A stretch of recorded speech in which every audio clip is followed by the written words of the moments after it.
हिंदुस्तान में एक फायदा है, जानते हो क्या है? जाति में और धर्म में एक बात है कि अपने धर्म को कुछ बोल दो, अच्छा या खराब, कोई उतना विरोध नहीं करेगा, लेकिन दूसरे के धर्म के बारे में आप अच्छा भी बोलिएगा, ससुरा पीछे पड़ जाता है। देखो क्या, अब हम किसी जाति का नाम लेंगे तो जाति वाला गुस्से आ जाएगा। हाँ, हमरा डाल दिया। राष्ट्रपति जो है, कौन? राष्ट्रपति किसी भी जाति को क्या घोषित कर सकते हैं? एससी घोषित कर सकते हैं। और यही राष्ट्रपति चाहेंगे तो किसी भी जाति को क्या घोषित कर सकते हैं? एसटी घोषित कर सकते हैं, एसटी घोषित कर सकते हैं। ये राष्ट्रपति की इच्छा है, लेकिन इसे कैंसिल करने का अधिकार संसद को है। कैंसिल करने का अधिकार संसद को है। ध्यान से समझिए क्या कहना चाह रहे हैं। मान के चलिए कि राष्ट्रपति रामनाथ कोविंद जी हैं, उन्होंने उठाकर किसी जाति को एसटी में डाल दिया। अब हम किसी जाति का नाम लेंगे तो जाति वाला गुस्से आ जाएगा। हाँ, हमरा डाल दिया यहाँ पर, समझ गए कि नहीं? सपोज हम एक काम करते हैं, मुस्लिम जाति को बोलते हैं। हिंदुस्तान में एक फायदा है, जानते हो क्या है? जाति में और धर्म में एक बात है कि अपने धर्म को कुछ बोल दो, अच्छा या खराब, कोई उतना विरोध नहीं करेगा, लेकिन दूसरे के धर्म के बारे में आप अच्छा भी बोलिएगा, ससुरा पीछे पड़ जाता है। देखो क्या बोला साले ने। देखो भैया, मान के चलो मुस्लिम में 80% जो मुस्लिम होते हैं वो ओबीसी में ढकेल दिए जाते हैं।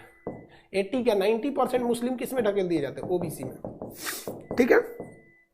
अनरिजर्व होता है यूआर यानी जनरल, इसमें 10% आते हैं। ये 10% कौन कौन से होते हैं भैया? एक होता है पठान, जो खान लिखते हैं लोग, एक होता है शेख, एक सैयद। भैया ये 3 होते हैं, शेख, सैयद, पठान, ये जनरल में आते हैं। बाकी सब लोग किस में डाल दिए जाते हैं? ओबीसी में जाते हैं। अब पता नहीं क्या क्या इसमें, ये भाई साहब इतना हमको जाति धर्म का नॉलेज ना है, समझ में आएगा, हमको ये सब कचरा में पढ़ना भी नहीं रहता। तो ये 3 ठो किस में चले जाते हैं? जनरल में चले जाते हैं।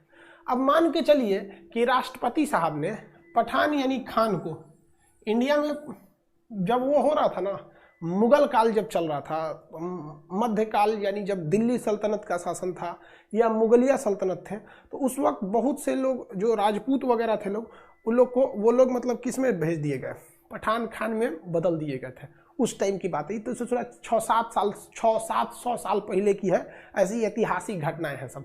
सबको उस पर नहीं करता है, लेकिन हम अभी समझा रहे हैं आपको कि मान के चलिए यहाँ से राष्ट्रपति साहब ने क्या कर दिया, 340 के तहत पठान को उठा के एसटी में घोषित कर दिया कि कल से खान सब क्या कहलाएंगे?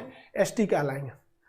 भेज दिया, आरक्षण मिलेगा, समझ आ गया कि नहीं? तो ये राष्ट्रपति की मर्जी। वो कहेंगे ना इसमें नहीं, ये ठीक नहीं है, हम इस ज्यादा लाभ उठा लेंगे, एससी में भेज देते हैं, तो उठा के भेज सकते हैं राष्ट्रपति। तो किस जाति को एसटी में रखना है और किस जाति को एससी में रखना है, किसे शेड्यूल कास्ट रखना है और शेड्यूल ट्रिबल किसे रखना है, ये डिसीजन कौन लेते हैं? राष्ट्रपति साहब लेते हैं। ये डिसीजन राष्ट्रपति साहब लेते हैं। लेकिन इनके डिसीजन को कैंसिल कौन कर सकता है? बताइए, इनके डिसीजन को कैंसिल कौन करेगा? अरे तरीके, तुम क्या पूछ रहा है विकास चौधरी?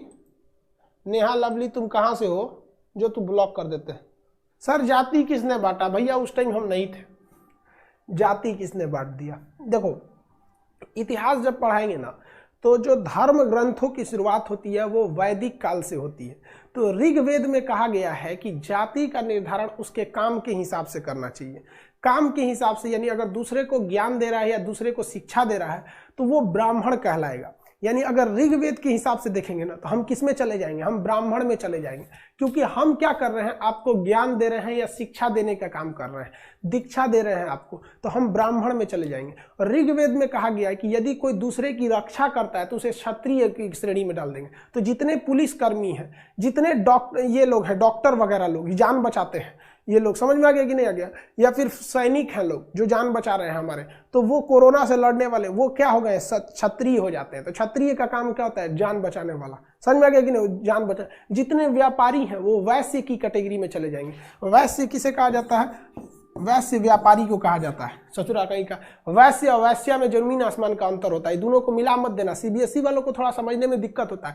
वैश्य से बना हुआ है व्यापारी, समझ आ गया कि नहीं? तो थोड़ा सा ध्यान से समझिएगा, मात्रा उतर गलती उलती नहीं दिखे। वैश्य मतलब व्यापारी। तो जितने आप लोग में व्यापारी लोग हैं वो वैश्य की कैटेगरी में चले जाएंगे। और कहा गया है उसी ऋग्वेद में कि अगर आप दूसरे के यहाँ पैसे लेकर काम करते हैं यानी वेतन पे काम करते हैं, और वो तब आप कहलाएंगे शूद्र कहलाएंगे। क्या कहलाएंगे? शूद्र। शूद्र, यानी आप जितने लोगों की नौकरी हो जाएगी वो ऋग्वेद के हिसाब से क्या हो जाएंगे, शूद्र हो जाएंगे। समझ में आ गया कि नहीं आ गया? जितने लोग नौकरी कर रहे हैं ना, अब टीचर जो रहेगा वो ब्राह्मण में ही जाएगा, क्योंकि वो नौकरी कर रहा है केवल किस लिए, ज्ञान देने के लिए। लेकिन अगर आप दूसरे की जगह नौकरी का काम कर रहे हैं, कहीं एसएससी में क्लर्क है, कहीं पे कुछ है, इनकम टैक्स अफसर है, ये है वो, तो आप किस में चले जाएंगे, शूद्र कहला जाएंगे।